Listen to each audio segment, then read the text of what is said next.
शाम के 7 बज रहे थे।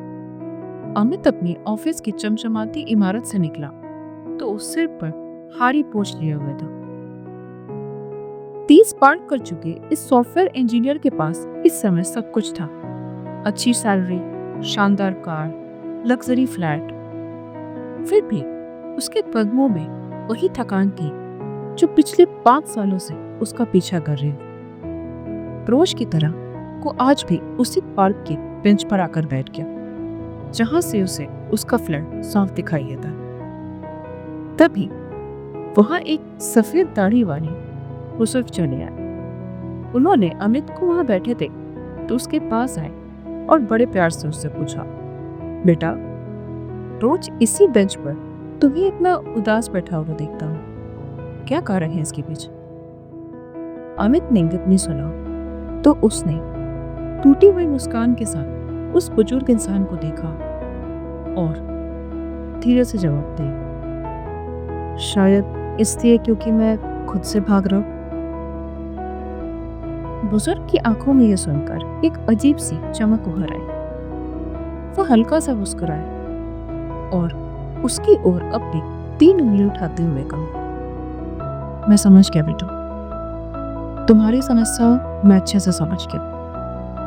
जीवन में कई बार हम अपने उद्देश्य को पाने के बाद संतुष्ट महसूस नहीं करता और उसके बाद एक बोझ सा होता है हमारा, जिसे हम शायद पूरी जिंदगी अपने साथ लेकर चलते हैं। उस समस्या का निदान केवल इन 3 सवालों में छिपा है। 3 सवालों का जिक्र सुनकर अमित ने हैरानी से बुजुर्ग की ओर देखा और फिर कहा, कौन से 3 सवाल? मैं कुछ समझा नहीं।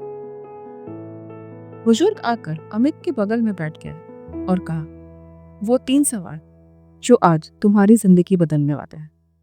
अमित ने सुना तो उसकी आंखों में चमक उभर आई और उसने कहा, क्या है मेरी समस्या का समाधान?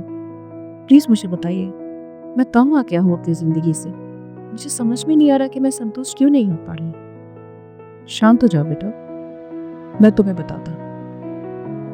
मैं इस समय जो 3 सवाल तुमसे पूछने जा रहा हूँ, स्मरण रखना, हर रोज तुम्हें अपने आप से यही 3 सवाल पूछने हैं।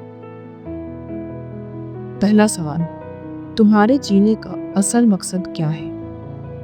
दूसरा, क्या आज तुमने किसी के चेहरे पर मुस्कान लाई? तीसरा, अगर आज ही तुम्हारी आखिरी सांस हो तो क्या तुम्हें अपनी जिंदगी में कोई अफसोस होगा? कोई ऐसी चीज है जो तुमसे छूट रही है? ये सुनकर अमित एकदम से शांत हो गया, जैसे वो एक गहरी सोच में खो गया है। बुजुर्ग ने जब अमित को शांत देखा तो कहा, इसका जवाब तुम्हें मुझे नहीं देना बेटा, इसका जवाब तुम्हें स्वयं को देना है। अपना ख्याल रख, मैं चलता हूँ। इतना कहकर वो बुजुर्ग वहां से चले गए। बुजुर्ग की बात सोचकर अमित को उस रात बिल्कुल भी नींद नहीं आई। वो बिस्तर पर करवटें बदलता रहा और सुबह होते ही उसने अपनी डायरी निकाली और उसमें लिखा, मेरा मकसद सिर्फ प्रमोशन पाना, EMI भरना। यही तो मैं पिछले 5 सालों से करता आ रहा हूँ। मैंने आखिरी बार कब किसी की मदद की था? और अगर आज मैं मर भी जाऊं तो क्या लोग मुझे याद रखेंगे? नहीं, मेरे पास क्या है? बस मेरे प्रोजेक्ट की डेडलाइंस, मेरे प्रमोशंस, बस इसी में मेरी जिंदगी सीमित हो गई।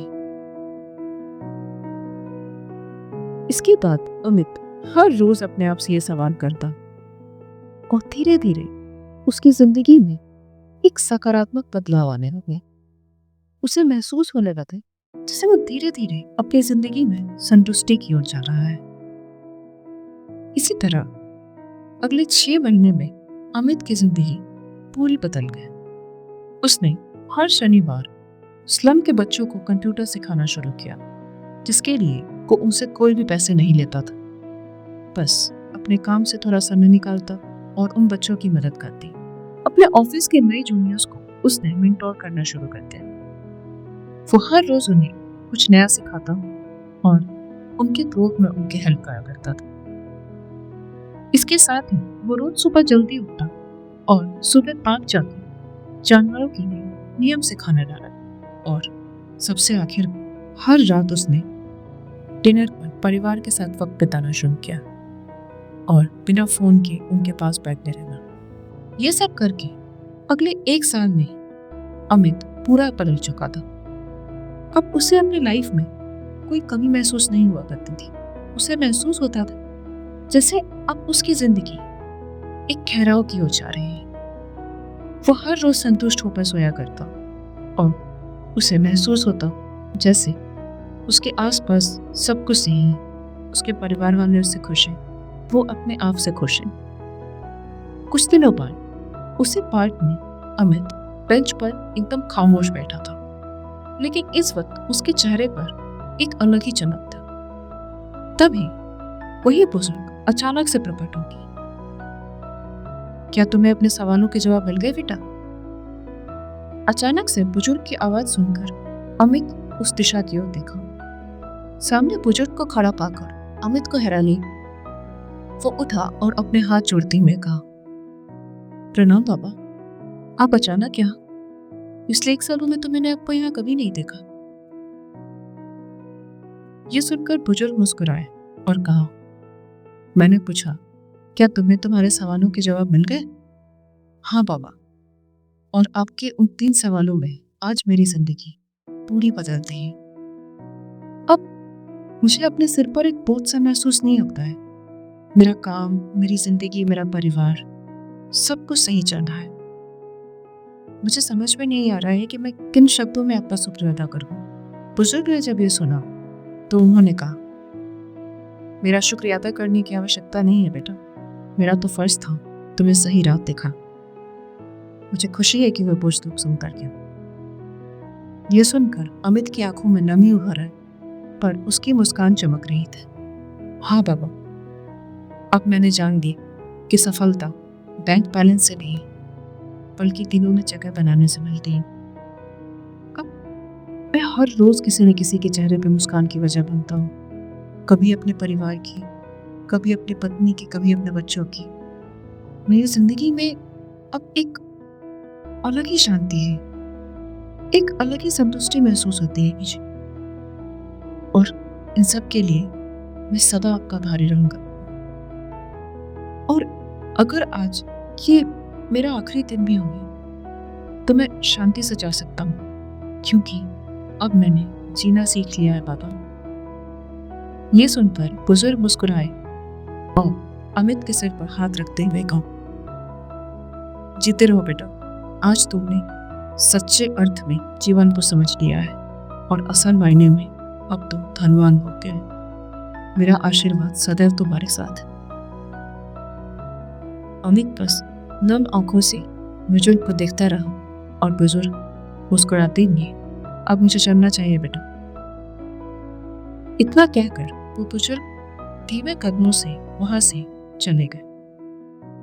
अमित उन्हें वहां से जाते हुए देखता रहा और मन ही मन कहा, न जाने कौन से फरिश्ते बनकर आए थे अपनी जिंदगी में। सच ही कहा है किसी ने, जब जब इंसान राह भटकता है, ईश्वर किसी न किसी रूप में उसकी मदद जरूर करते हैं। शायद ये राह भी मुझे ईश्वर ने ही दिखाई है। अमित की तरह आजकल हर इंसान एक अलग ही कोर्स लिए अपनी जिंदगी में आगे बढ़ रहा है। पैसा, रुतबा, इन सभी चीजों के पीछे भागते भागते हम भूल ही जाते हैं कि जिंदगी असल मायने में क्या है। लेकिन अगर आप भी अपनी जिंदगी में एक संतुष्टि चाहते हैं तो आज रात सोने से पहले अपने आप से ये सवाल जरूर पूछना,